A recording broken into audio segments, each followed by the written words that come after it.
to know the truth. What truth? No way I'm going to bed. You don't have a choice. This is it, okay?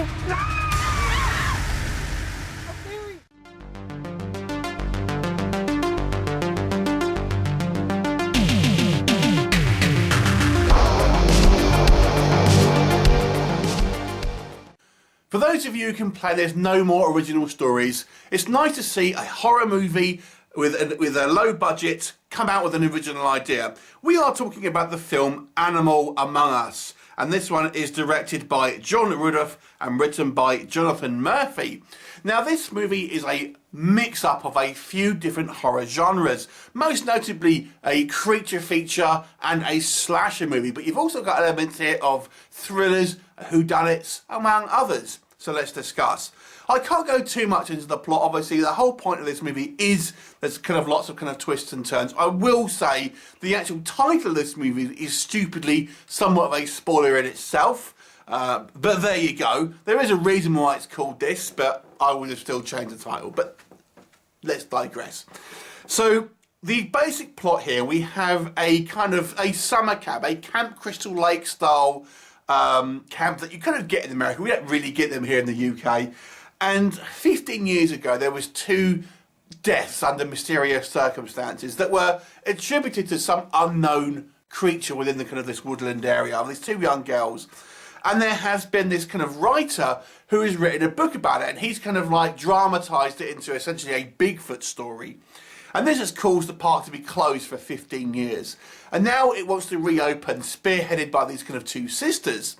And for reasons that will be explained through the movie, the writer turns up at this kind of particular kind of camp, ready for its grand reopening. There are also a few other characters who will kind of be arriving, and for various different kind of reasons, which I won't spoil for you. And inevitably, bodies start to drop. There is some type of presence within these woods. What is it? Is it some type of supernatural creature? Is it something more man-made?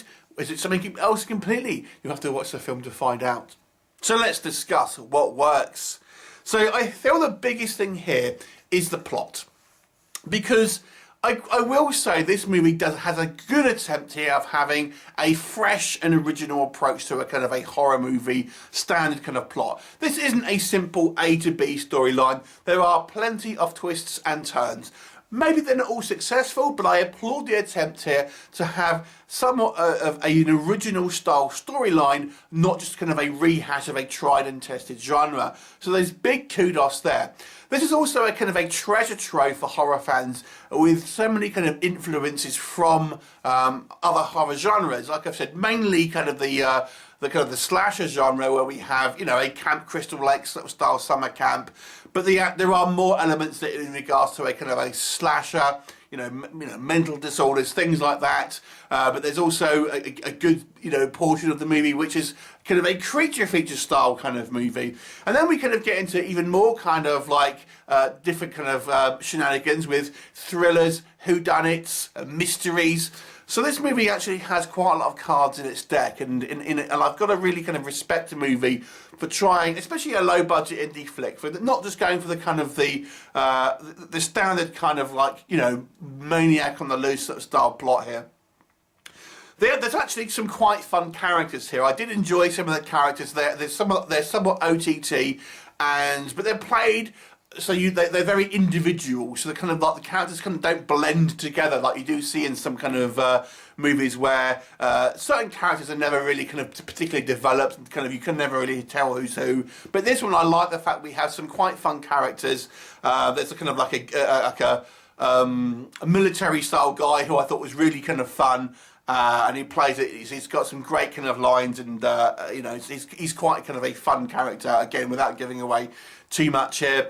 But like I said, there's kind of lots of hidden kind of motivations and character turns through the film, which I think is that all the characters are good at. It's fairly well kind of fleshed out. There's even a kind of a little bit of drama between, you know, somewhat kind of innocuous characters like the kind of the writer and his wife, who we don't really see all that much of, to be honest with you, within the movie. But nonetheless, there is still some meaty story threads there as well.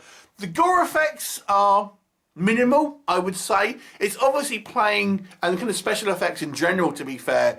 The film is clearly kind of low budget, so it doesn't want to kind of overplay its hand and show you too much that it doesn't look particularly good. So the movie wisely tries to hide a lot of the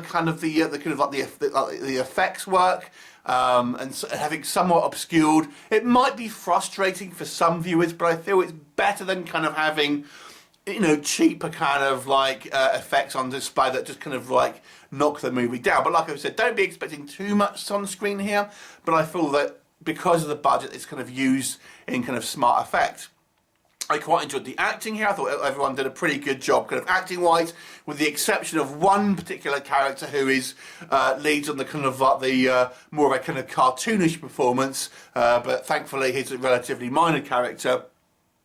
However, what doesn't work for me, so the main thing with this movie, as complex and as original as the actual story narrative is, I feel it kind of falls apart in the third act here. Because I feel the movie tries to juggle too many balls, and kind of we go into a particular narrative thread that to me does not make sense. I can't really obviously tell you exactly what it is because I don't want to spoil the film for you, but suffice to say there is a transaction that is agreed upon that just seems ridiculous that anyone would even suggest it, let alone kind of like on both sides. It just doesn't make any sense considering the movie has been kind of quite twisty and relatively kind of clever. I mean, it doesn't all kind of like slot into, there are a few conveniences and things like this, but for the most part I think it's forgivable up until this point where it just seems ridiculous to me, and it just doesn't make sense from that point on, unfortunately. So the movie does massively kind of fall apart in regards to trying to be a little bit too clever, a little bit too ambitious with maybe some of the kind of the twists and turns, and ultimately stumbles quite badly in regards to that. The movie is still enjoyable. It definitely has a low budget kind of like feel to it, but again, if you're watching this channel, that's 99% of the movies that I review here. But nonetheless, it doesn't. It's not a particularly flashy film. It's obviously all filmed just kind of in the woods and stuff like that. There are points where I feel the movie just does drag just a little bit within the kind of the first two acts of the film as well. You kind of want it to kind of get going, and there's a reason for that, I feel, because it's the plot goes in a particular direction that you may not expect, but nonetheless I still feel there are moments here that just seem a little bit overlong when it could have been kind of just re-edited slightly. But like I said, the main issue here, I feel the final act actually ends up being quite weak, but that doesn't mean to say it's not worth a watch, because this movie, like I said, does have quite an original storyline to it, although I don't think it's particularly well executed as a general, as a kind of a finished product. So overall, should you watch it? It's not kind of, it doesn't fully commit to the kind of slasher genre, the creature feature, or anything really. It's its own beast, and as such, if you kind of like something a little bit different, then I would suggest maybe watching it. But it's a decent kind of narrative, even though there are issues. I think maybe some people definitely will enjoy this one, so I'd recommend it. I'll give it a 6 out of 10. I am impressed with some originality here, which is obviously, it's worth watching because of that on its own, even though I feel it doesn't particularly execute it as well as I would have liked. 6 out of 10. Are you going to go and check it out? Leave me a comment and I shall look forward to seeing you next time. Bye for now.